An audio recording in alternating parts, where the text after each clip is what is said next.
బంగ్లాదేశ్ అట్టుడికిపోయింది. అక్కడ చెలరేగిన అల్లర్లలో ఇప్పటి వరకు దాదాపు 300 మంది చనిపోయారు. చివరికి బంగ్లాదేశ్ ప్రధానమంత్రి షేక్ హసీనానే తన పదవికి రాజీనామా చేసి దేశం విడిచి పారిపోయింది. బంగ్లాదేశ్లో అసలేం జరిగింది? ఇంతటి తీవ్రమైన హింసాత్మక ఘర్షణలు ఎలా మొదలయ్యాయి? ఈ విషయాలన్నీ ఇప్పుడు తెలుసుకుందాం.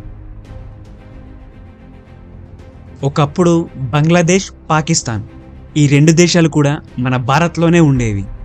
అయితే 1905లో బ్రిటిష్ వాళ్ళు బెంగాల్ ప్రాంతాన్ని ఈస్ట్ బెంగాల్గా, వెస్ట్ బెంగాల్గా డివైడ్ చేశారు. 1947లో మనకు స్వాతంత్రం వచ్చాక ఇండియా, పాకిస్తాన్లు విడిపోయాయి. హిందూ మెజారిటీ ఉన్న ప్రాంతం ఇండియాగా, ముస్లిం మెజారిటీ ఉన్న ప్రాంతం పాకిస్తాన్గా విడిపోయింది. అయితే ఈస్ట్ బెంగాల్లో ముస్లింలు ఎక్కువగా ఉండడం వల్ల ఈ ప్రాంతాన్ని కూడా పాకిస్తాన్లోనే కలిపేశారు. వెస్ట్ బెంగాల్ మాత్రం ఇండియాలోనే కలిసిపోయింది.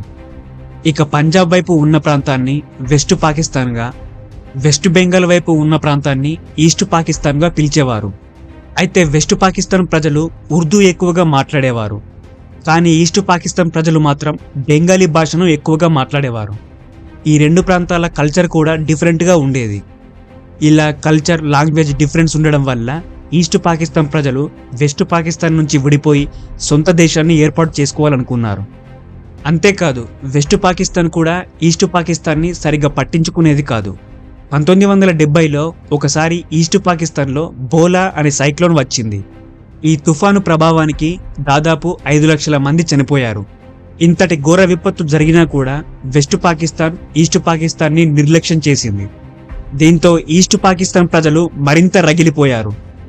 చివరికి 1971 మార్చి 26న ఈస్ట్ పాకిస్తాన్ తమ ప్రాంతాన్ని బంగ్లాదేశ్ అనే స్వతంత్ర దేశంగా ప్రకటించుకుంది. దీంతో ఆ రోజు నుంచి వెస్ట్ పాకిస్తాన్, ఈస్ట్ పాకిస్తాన్ మధ్య యుద్ధం మొదలైంది. అదే ఏడాది డిసెంబర్ 16న ఈ యుద్ధం ముగిసింది.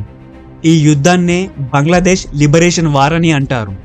అయితే డిసెంబర్ మంత్లో ఇండియా బంగ్లాదేశ్కి సపోర్ట్ చేస్తూ వెస్ట్ పాకిస్తాన్పై యుద్ధం చేసింది.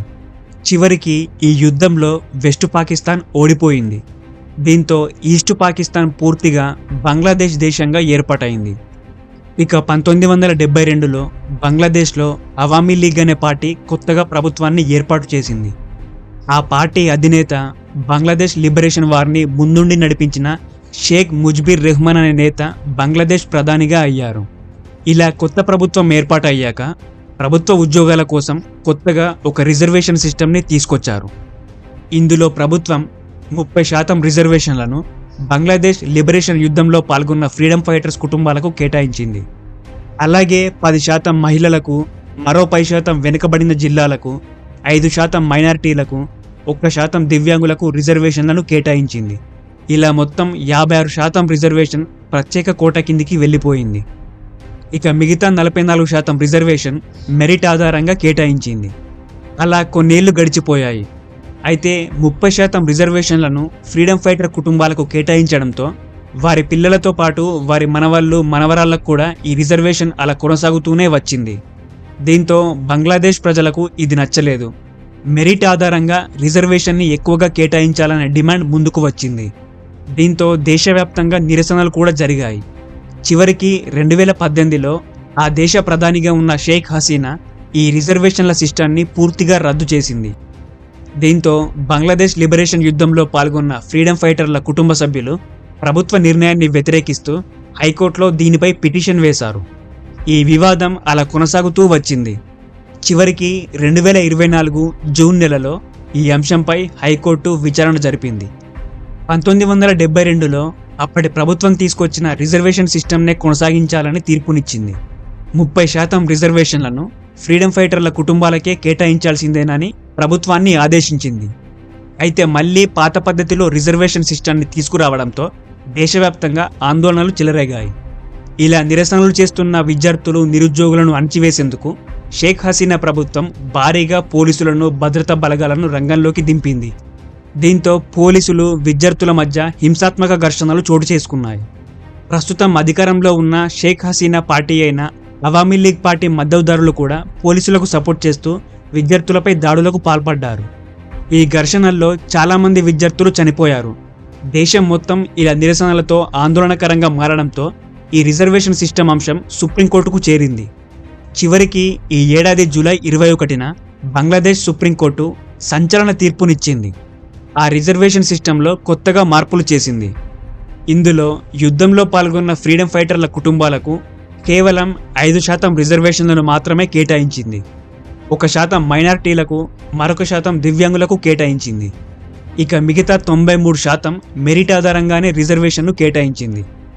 అయితే సుప్రీంకోర్టు తీర్పుని షేక్ హసీనా ప్రభుత్వం కూడా అంగీకరించింది. ప్రజలు కూడా దీన్ని స్వాగతించారు. అయినా కూడా మళ్ళీ అల్లర్లు చెలరేగాయి. పాత రిజర్వేషన్ సిస్టంకు వ్యతిరేకంగా మేము ఇన్ని రోజులు పోరాటం చేయగా షేక్ హసీనా ప్రభుత్వం మమ్మల్ని అణిచివేసిందని విద్యార్థులు ఆగ్రహం వ్యక్తం చేశారు.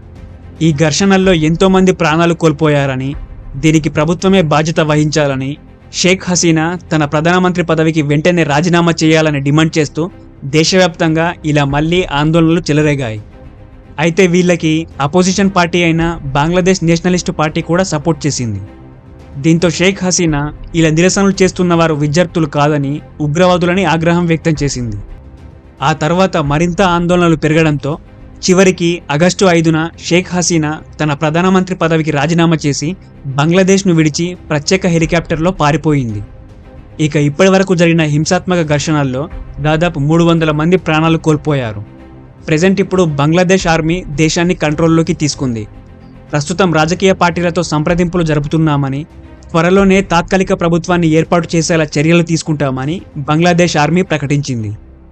ఇదే బంగ్లాదేశ్ అల్లర్ల వెనుక ఉన్న అసలు కథ. Okay friends, thank you for watching. ఈ వీడియో కనుక మీకు నచ్చినట్టయితే లైక్ చేయండి, సబ్స్క్రైబ్ చేయండి, కామెంట్ చేయండి, అలాగే మీ ఫ్రెండ్స్ అందరికీ షేర్ చేయండి.